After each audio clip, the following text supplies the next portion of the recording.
orang dengan kerelatifan pasti akan condong ke plus ini, ke baik, ke cantik, ke kaya, pokoknya itulah. Sementara jarak antara plus ini, taruhlah ini kaya, ini plus 5, kemudian ini miskin, ini min 5, jaraknya kan sama. Jarak ke 0 antara plus 5 dengan min 5 ini sama, jaraknya sama. Nah, makanya hilangkan kerelatifan itu. Jadi subjektivitas itu kita tinggalkan. Kita tidak lagi menilai bahwa ini baik, ini buruk, ini cantik, ini tidak cantik, ini kaya, ini miskin. Tidak. Karena Tuhan tidak ada di sana.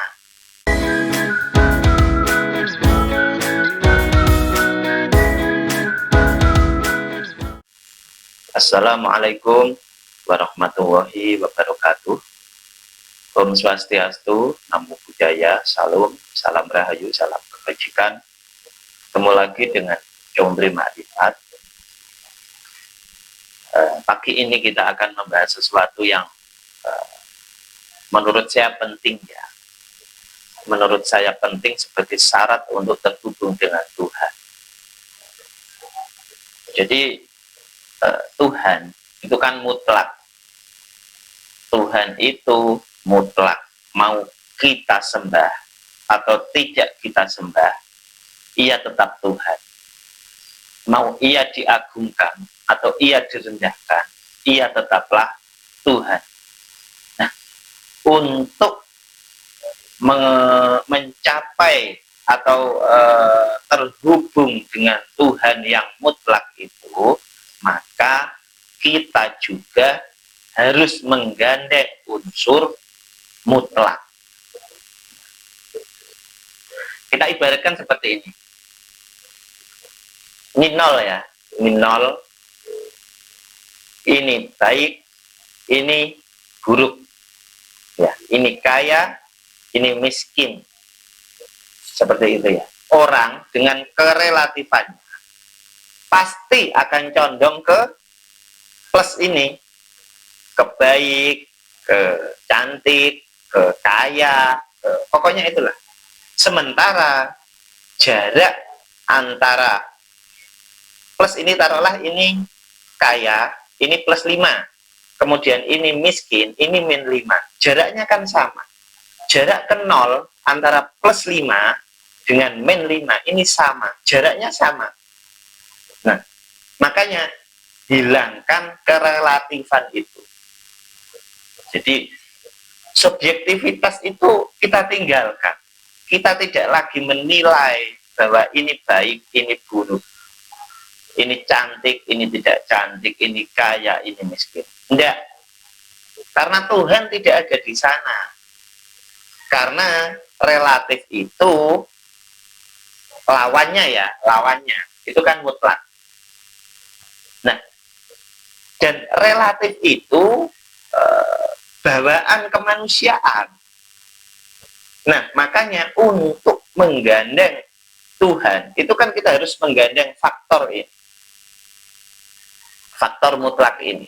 Sehingga tidak ada lagi penilaian baik buruk, kaya miskin, pahala dosa, tidak ada. Tuhan tidak ada di sana.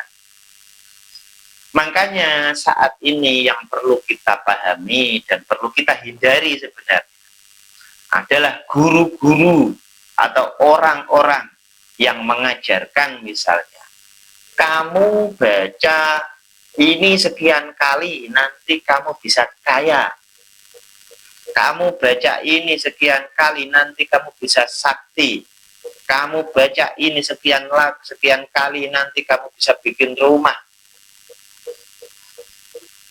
kamu baca ini sekian kali biar nanti kamu bisa ngobat misalnya. Itu yang harus kita hindari. Mengapa? Karena tidak ada Tuhan di sana. Orang-orang yang mengajarkan seperti itu justru men-setting murid-muridnya agar menjadi iblis. Karena dengan ia kaya, dengan ia sakti, dengan ia tampan, dengan ia bisa ngobat, kesombongan itu ada. Sehingga Tuhan tidak ada. Karena Tuhan ada hanya saat kita zero, saat kita nol. La haula wala quwata illa billahil aliyil. Itu adanya di situ. Jadi tidak ada lagi kaya dan miskin, itu tidak ada. Tidak ada baik, tidak ada buruk. Itu mestinya seperti itu. Nah, dan ini sulit ya, sulit sekali. Makanya kita mesti ketemu dengan guru yang benar-benar mengajarkan ini. Guru mutlak itu, guru rohani yang benar-benar mutlak. Dialah waris satu-satunya, pewaris nur kerasulan Muhammad yang membawa estafet itu, membawa estafet kemursidan. Hanya itu guru yang bisa mengajarkan ini.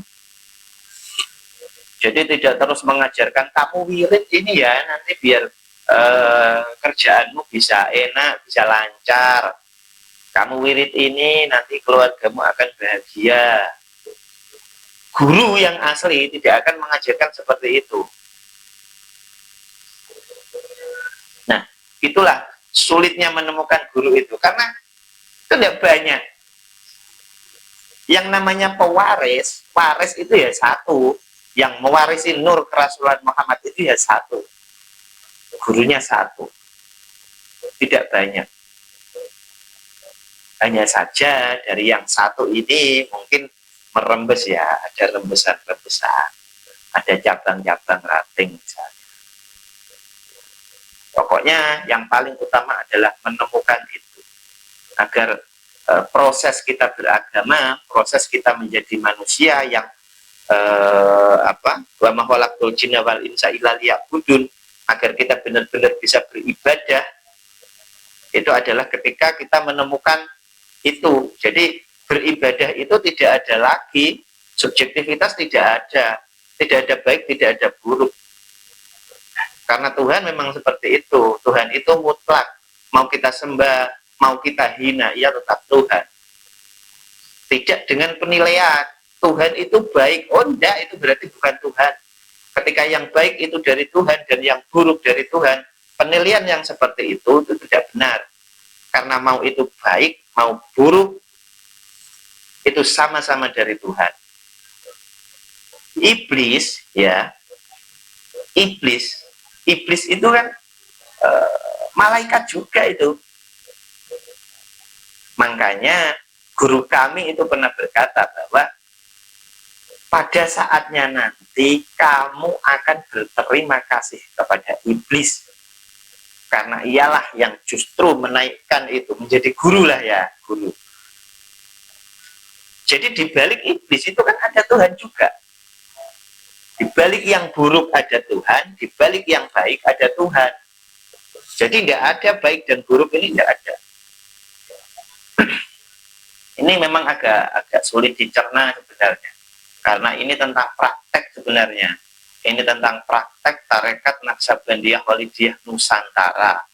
Jadi kalau mau belajar ini nanti, karena kalau kita jelaskan lewat video seperti ini akan sulit untuk dicerna. Karenanya nanti kalau misalnya serius mau ingin belajar dan ingin tahu lebih banyak, nanti bisa merapat gitu ya. Perwakilan kami banyak, ada di lebih dari 70 kota di Indonesia ini, tidak hanya di Jawa, dari Papua, Sumatera, Kalimantan ada. Nanti bisa merapat ke yang terdekat dengan menghubungi admin kami, sehingga nanti bisa diarahkan ke wilayah terdekat. Dan akhirnya ilahi anta maksudi waridhaka matlubi. Wassalamualaikum warahmatullahi wabarakatuh.